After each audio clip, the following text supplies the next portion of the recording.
আমরা জানি যে আজকে কিছুদিন আগে ফ্রান্সে রাসূলুল্লাহ সাল্লাল্লাহু আলাইহি সাল্লামকে ব্যঙ্গচিত্র করা হয়েছে। তো এই ক্ষেত্রে আমরা সাধারণ মুসলিম হিসেবে আমাদের কিছু করণীয় আছে কিনা তাদের এই জঘন্য ঘৃণিত কাজের মানে প্রতিবাদ স্বরূপ। আর আরো একটা বিষয়ের সাথে সম্পৃক্ত, সেটা হলো আলেমুল আমাদের এই বিষয়ে কোনো ভূমিকা থাকতে পারে কিনা। অনেকেই আবেগ দিয়ে ফেসবুকে বা অনেক কিছু বলে যে এরকম উমুক আলেম কেন এই বিষয়ে প্রতিবাদ করেনি, কেন কিছু বলেনি। এই বিষয়ে আসলে আমাদের সাধারণ মুসলিম হিসেবে কি করণীয় যদি কিছু বলতেন। জাযাকাল্লাহ খাইরান। রাসূলুল্লাহ সাল্লাল্লাহু আলাইহি ওয়াসাল্লাম ব্যঙ্গচিত্র করেছে ফ্রান্সে, আল্লাহ রাব্বুল আলামিন তাদের সর্বনাশ করবে। রাসূলুল্লাহ সাল্লাল্লাহু আলাইহি ওয়াসাল্লামকে কেউ গালমন্দ করে অবমাননা করে নাজাত পায়নি। জি, সুতরাং 1400 বছর ইতিহাস এর জন্য সাক্ষী রয়েছে। ইয়াকিন রাখবেন আল্লাহ পাক রব্বুল আলামিনের ওয়াদার উপর এবং আল্লাহ রাব্বুল আলামিনের ফয়সালার উপর। তবে আমাদেরকে নিজেদেরকে সংশোধন হইতে হবে। আমরা ঘরের লোকেরা রাসূলুল্লাহ সাল্লাল্লাহু আলাইহি ওয়াসাল্লাম থেকে দূরে সরে গেছি, রাসূলুল্লাহ আদর্শ থেকে দূরে সরে গেছি। যারা আজকাল বড় বড় লেকচার ঝাড়ছে অথবা সোশ্যাল মিডিয়াতে বড় বড় স্ট্যাটাস দিচ্ছে, তাদের জীবনে দেখেন যে ইসলাম খুঁজে পাবেন না। জি, তাকে ফজরের সালাতে খুঁজে পাবেন না। তাদের তৌহিদের জ্ঞান নেই, তৌহিদের বাস্তবায়ন নেই, তারা বিদআতে ডুবে আছে। আর আজকাল এক শ্রেণীর লোকেরা এত আবেগী মনে করে যে এগুলির প্রতিবাদ মানে হচ্ছে রাস্তায় নেমে যাওয়া, তারপরে আপনার মিছিল করা, বিক্ষোভ প্রদর্শন করা, আর তারপরে আপনার দূতাবাস ঘেরাও করা, আর কোথাও অগ্নিসংযোগ করে দেওয়া, ভাঙচুর করা। এগুলো কোনোটাই ইসলাম সমর্থন করে না। যেসবগুলি বর্তমান যুগের লোকেরা করছে এগুলি ইসলাম সমর্থন করে না। জি, এগুলি দিয়ে ইসলামের কোনো উপকার করে দিচ্ছেন না, বরং ইসলামকে বদনাম করছেন, মুসলিম উম্মাকে বদনাম করছেন, মুসলিমার আসল রূপকে বিকৃত করে দিচ্ছেন মুসলিমদের কাছে। মুসলিমদের কাছে ইসলামের সৌন্দর্য তুলে ধরছেন না। জি, আর কাফেররা তো চায় যে আপনারা উগ্র হয়ে যান, আপনারা বিক্ষোভ করতে গিয়ে বাড়াবাড়ি করেন, আর যাতে করে ওদেরকে ইসলাম মুসলিমদের বদনাম করার সুযোগ হয়, এই তো চাই। যার ফলে তো উস্কানি দেয়, এগুলো তাদের পক্ষ থেকে উস্কানি দেওয়া। সুতরাং আমরা কখনো তাদের উস্কানিতে আসবো না। আসসালামু আলাইকুম। লাইক মাওলানা মতিউর রহমান মাদানী সেড, অ্যাগ্রেসিভনেস, উগ্রবাদিতা কখনো কোনো কিছুর সলিউশন হতে পারে না। উগ্রবাদীদের কাজই হচ্ছে উগ্রতা। ওরা নিজস্ব ধর্মের সম্মান রক্ষার্থে উগ্রবাদিতা করে থাকে। ওই প্রত্যেক ধর্মের যে উগ্রবাদীরা আছে তারা নিজেরা ক্লেম করে যে তারা ওদের ধর্মের সম্মান রক্ষার্থে উগ্রতা করে থাকে। ফর এক্সাম্পল, হিন্দু ধর্মের অনেকেই আছে যারা ইন্ডিয়াতে আছে, তাদের অনেকে আছে মুসলমানদের উপর অ্যাটাক করে, মসজিদ ভাঙে, তারপরে গরুর মাংস খেলে মুসলমানদেরকে মেরে ফেলে, এবং অনেক সময় মুসলমানদের উপর নির্যাতন করে, বলে যে জয় শ্রীরাম বলতে, নাহলে মেরে ফেলে। অনেক কিছু হয় যেটা কিনা ইন্ডিয়াতে হয়।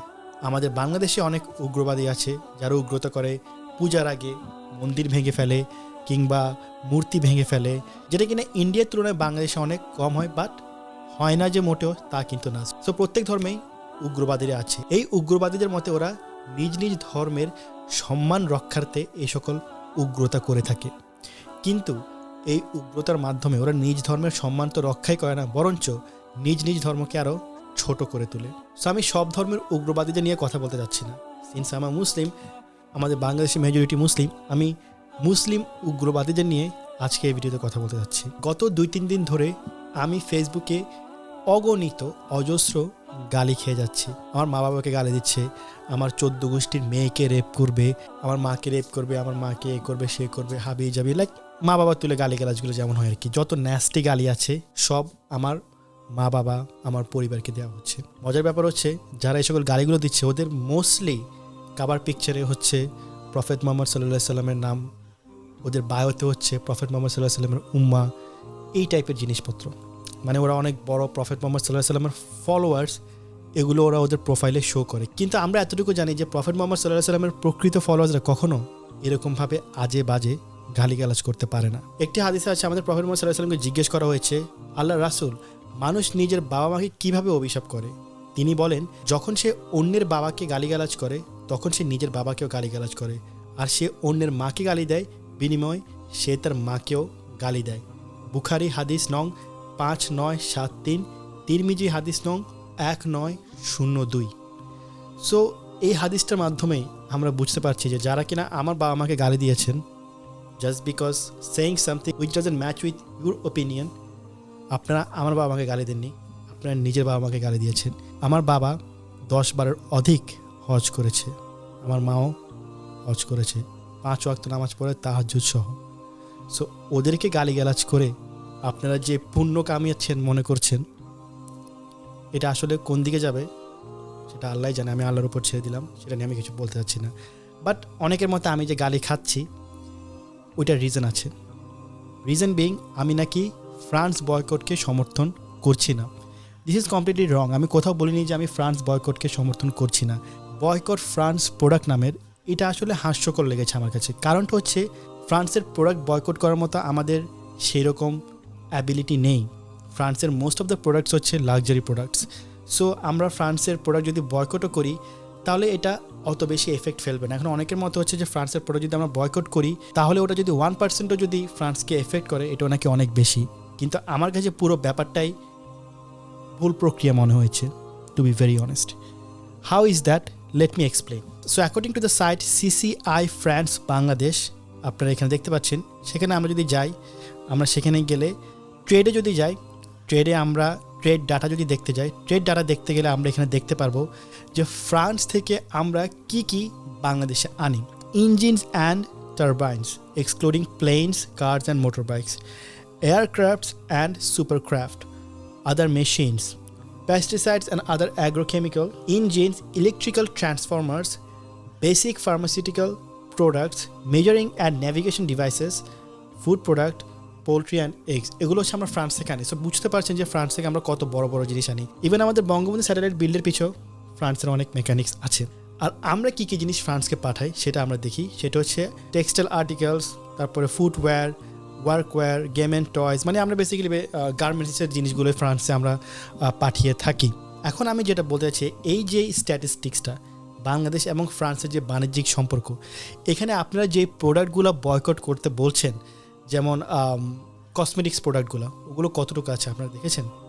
আমি এই জিনিসটাই একটু স্যারক্যাস্টিকলি বোঝাতে চেয়েছি, এবং এই জিনিসটা না বুঝে আমাকে অকথ্য ভাষায় আমার মা বাবা 14 গোষ্ঠী তুলে আমাদের অনেক মুসলিম ভাইয়েরা গালি দিয়েছে। I thought of showing their name. আমি ভেবেছি যে ওদের গালিগুলো ওদের পুরো প্রোফাইলে গিয়ে ওদেরকে দেখাবো, বাট আসলে লাভ নেই। কারণ র্যাডিক্যাল ইসলামিস্ট যারা, এদের কাজই হচ্ছে, প্রধান হাতিয়ারই হচ্ছে ওদের গালিগালাজ এবং আক্রমণাত্মক কথাবার্তা, কিংবা কাউকে আক্রমণ করা, কাউকে মেরে ফেলা, কুপিয়ে গলা কেটে। সো আমি আসলে ওদের ব্যাপারে কিছু বলতে চাচ্ছি না।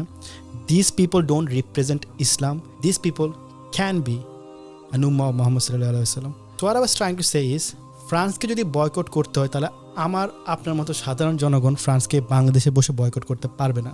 ফ্রান্সকে বয়কট করার একমাত্র শক্তি আছে আমাদের বাংলাদেশ গভর্নমেন্টের, আমাদের প্রাইম মিনিস্টারের। আমাদের প্রাইম মিনিস্টারই পারে ফ্রান্সকে বয়কট করতে বাংলাদেশ থেকে। আমরা যতই hashtag boycott France, hashtag boycott France বলে লাফাই, this will make us a লাফিং স্টক। সো আমি আমার স্ট্যাটাসের মাধ্যমে এটাই বোঝাতে চাইছি যে বয়কট ফ্রান্স প্রোডাক্টস, এই যে হ্যাশট্যাগটা আমরা দিচ্ছি, আমরা অনেকে বুঝতে পারছি না আসলে কীভাবে ফ্রান্সকে বয়কট করতে পারি। So this is the ultimate way to boycott France. আমাদের ফ্রান্সকে বয়কট করতে হলে আমাদের গভর্নমেন্টকে নক করতে হবে, আমাদের গভর্নমেন্টের কাছে গিয়ে বলতে হবে যে ফ্রান্সকে বয়কট করুন। আমাদের গভর্নমেন্ট চিন্তা করে বের করতে হবে আসলে ফ্রান্সের সাথে আমাদের বাণিজ্যিক সম্পর্ক রক্ষা করাটা কতটুকু ইম্পর্টেন্ট। ফ্রান্স আমাদের মহানবী সাল্লাল্লাহু আলাইহি ওয়াসাল্লামকে এভাবে ডিসরেসপেক্ট করেছে, সেটার জন্য ফ্রান্সকে কীভাবে শিক্ষা দেওয়া যায়, এটা একমাত্র আমাদের প্রাইম মিনিস্টার ছাড়া কেউই করতে পারবে না। অন দি আদার হ্যান্ড আমি আরেকটা কথা বলতে চাচ্ছি, সেটা হচ্ছে আমি কখনো এক্সট্রিমিজম এবং এক্সট্রিমিস্ট পিপলদেরকে সাপোর্ট করি না। আমাদের মহানবী সাল্লাল্লাহু আলাইহি ওয়াসাল্লামের কার্টুন বানিয়েছে, ওই কার্টুন দেখিয়ে একজন টিচার যখন ক্লাস করাচ্ছে বলছিল যে এটা ফ্রিডম অফ স্পিচ হিসেবে বানিয়েছে। সেই টিচার ক্লাস থেকে বের হওয়ার পরে তাকে গলা কেটে মেরে ফেলাটাও আমি সমর্থন করছি না। আমাদের ধর্মে এটা আমাদেরকে শেখায়নি। আমাদের মহানবী সাল্লাল্লাহু আলাইহি ওয়াসাল্লামকে যখন সামনাসামনি আরবের জাহালিয়া যুগে গালি দেওয়া হতো, পাথর মারা হতো, মারধর করা হতো, উনি কখনো কারোর প্রতি আক্রমণাত্মক হয়নি, কাউকে উল্টা গালি দিয়ে প্রতিবাদ করেনি, কিংবা কাউকে উল্টো মেরে প্রতিবাদ করেনি। আমাদের মহানবী সাল্লাল্লাহু আলাইহি ওয়াসাল্লাম উনি আমাদেরকে এই শিক্ষা দেয়নি।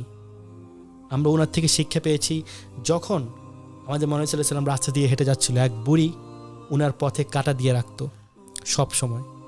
একদিন আমাদের মহানবী সাল্লাল্লাহু আলাইহি ওয়াসাল্লাম দেখেছে যে পথে কাঁটা নেই, তিনি চিন্তায় পড়ে গিয়েছে যে বুড়ি কেন আজকে আমার পথে কাটা দেয়নি। তিনি ওই বুড়ির বাড়িতে গিয়ে দেখেছে যে ওই বুড়িটা অসুস্থ ছিল, এবং উনি ওই বুড়ির সুস্থতা কামনা করে বুড়ির বাড়িতে গিয়ে ভালো ব্যবহার করে যখন এসেছে, তখন বুড়িটি মুহাম্মদ সাল্লাল্লাহু আলাইহি সাল্লামের ব্যবহারে মুগ্ধ হয়ে কাটা দেওয়াটা বন্ধই করেছে, উল্টো ইসলাম ধর্ম গ্রহণ করেছে। This is how our prophet Muhammad সাল্লাল্লাহু আলাইহি সাল্লাম use to behave with hatred, with humiliation. আর আমরা আমাদের প্রফেট মুহাম্মদ সাল্লাল্লাহু আলাইহি সাল্লামকে কেউ ডিসরেসপেক্ট করলে আমরা গিয়ে গলা কেটে দেই, গালিগালাজ করি, অনলাইনে মারধর, গালিগালাজ, মানে ক্যাওস এইসে ক্রিয়েট করে সব অবস্থা খারাপ করে ফেলি। এখন আপনার এখানে অনেকে অনেক রকম হাদিস নিয়ে আনবে। যেমন কয়েকদিন আগে এক হাদিস দেখলাম, একজন বলেছে যে অন্যায় যখন দেখেন তখন অন্যায়টাকে বন্ধ করার জন্য প্রতিবাদ করতে হয় প্রথমে হাত দিয়ে না পারলে মুখ দিয়ে না পারলে ওই অন্যায়টাকে মন থেকে ঘৃণা করতে হয়। সো এই হাদিসটা অনেকেই দিচ্ছেন যে আপনারা মুহাম্মদ সাল্লাল্লাহু আলাইহি সাল্লামকে নিয়ে যে এত ডিসরেসপেক্ট হয়েছে, এটার প্রতিবাদ আপনারা হাত দিয়ে জবাই করে করছেন, কিংবা মুখ দিয়ে বয়কট করে চিল্লায় করছেন।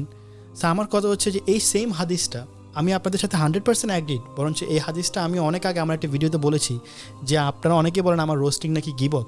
আমার রোস্টিং হচ্ছে যে অন্যের অ্যাগেনস্টে শুধু সমালোচনা, কিন্তু আমি রোস্টিং যাদেরকে করি তাদের অন্যায়ের প্রতিবাদমূলক ভিডিও হিসেবে আমি রোস্টিংগুলো করে থাকি। আমার ভিডিওগুলো সবগুলো হচ্ছে বিভিন্ন ভণ্ড কিংবা সমাজের বিভিন্ন খারাপ মানুষদের খারাপ জিনিসগুলোর প্রতিবাদ করা। তো তখন কেন এই হাদিসটা ইমপ্লাই করেন আপনারা? তখন কিন্তু আপনার ঠিকই বলেন আমি গীবত করছি কিংবা আমি সামথিং খারাপ করছি। আর আমার এই ভিডিওর শুরুতে আমি একজন মাওলানার যে ক্লিপটি দেখিয়েছি, সেই পুরো ক্লিপটির লিঙ্ক আমার এই ভিডিও ডেসক্রিপশনে দেওয়া আছে, আপনারা একটু কাইন্ডলি দেখে নেবেন।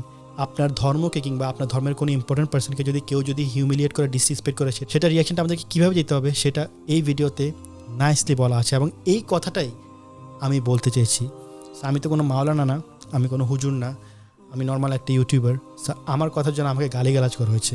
আপনারা যদি ওই মাওলানার কথাও যদি না এগ্রি করেন, গিয়ে ওনাকেও গালিগালাজ করতে পারেন, আপ টু ইউ গাইস। কাজ আপনাদের এই একটাই আছে, এই চোপাটা আছে আপনাদের শুধু মানুষকে অ্যাবিউজিভ গালিগালাজ করার জন্য। বাট বয়কট ফ্রান্স বলে চিল্লায় কোনো লাভ নেই যদি প্রপার ওয়েতে ফ্রান্সকে বয়কট করতে না পারেন।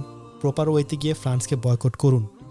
আমি অলরেডি লিস্টই দিয়েছি যে ফ্রান্স কী কী জিনিস বাংলাদেশে দিচ্ছে, ভেরি বিগ, এতই বড় যেটা আপনারা কল্পনা করতে পারবেন না। অনেক হাসপাতাল, বঙ্গবন্ধু স্যাটেলাইটে পর্যন্ত ফ্রান্সের মেশিনারি আছে, ফ্রান্সের টেকনোলজি আছে। সো ফ্রান্সকে কীভাবে বয়কট করতে হবে সেটা আমার আপনাদেরকে ভালো বুঝিয়ে বলতে হবে না। Boycott France with the proper knowledge, only then you can boycott France. Bangladesh থেকে যদি আসলে ফ্রান্সকে বয়কট করতে চান, তাহলে বাংলাদেশের গভর্নমেন্টকে, বাংলাদেশের প্রাইম মিনিস্টারকে ইনভলভ করার ট্রাই করুন। পারবেন আপনারা? সেটা তো পারবেন না। পাকিস্তানের গভর্নমেন্ট, ইমরান খান ফ্রান্সের প্রাইম মিনিস্টারকে ডাইরেক্ট নিন্দা জানিয়ে চিঠি পাঠিয়েছে। তিনি ফেসবুকে মার্ক জুকারবার্গকে উদ্দেশ্য করে পোস্ট করেছে যে যত রকম ইসলামোফোবিয়া পোস্ট আছে সেগুলো যাতে ডিলিট করে। সো আমাদের প্রাইম মিনিস্টারেরও এরকম পদক্ষেপ নিতে হবে। শুধু আমরা সাধারণ জনগণ ফেসবুকে হাম্বা ট্রেন্ডের সাথে যদি যাই, নাথিংস গোনা হ্যাপেন। আমার মাঝে মাঝে অনেক ভুল ত্রুটি হয়ে থাকে, আমার কোনো ভুল ত্রুটি হয়ে থাকলে মাফ করে দিবেন। আমিও তো মানুষ, আমাদের ধর্মকে নিয়ে মানুষ আজে বাজে কথা বলে।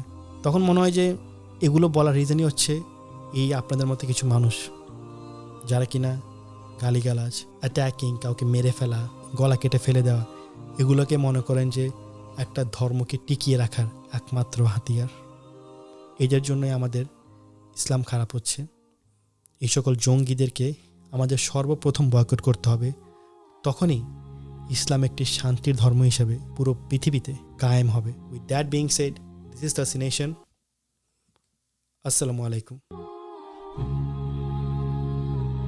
রাসূলুল্লাহ সাল্লাল্লাহু আলাইহি ওয়াসাল্লামের জীবনী শিখে আমরা জীবনের প্রতিটি ক্ষেত্রে বাস্তবায়ন করব এবং রাসূলুল্লাহ সাল্লাল্লাহু আলাইহি ওয়াসাল্লামের এই আদর্শকে কাফেরদের ঘরে ঘরে পৌঁছে দেওয়ার চেষ্টা করব।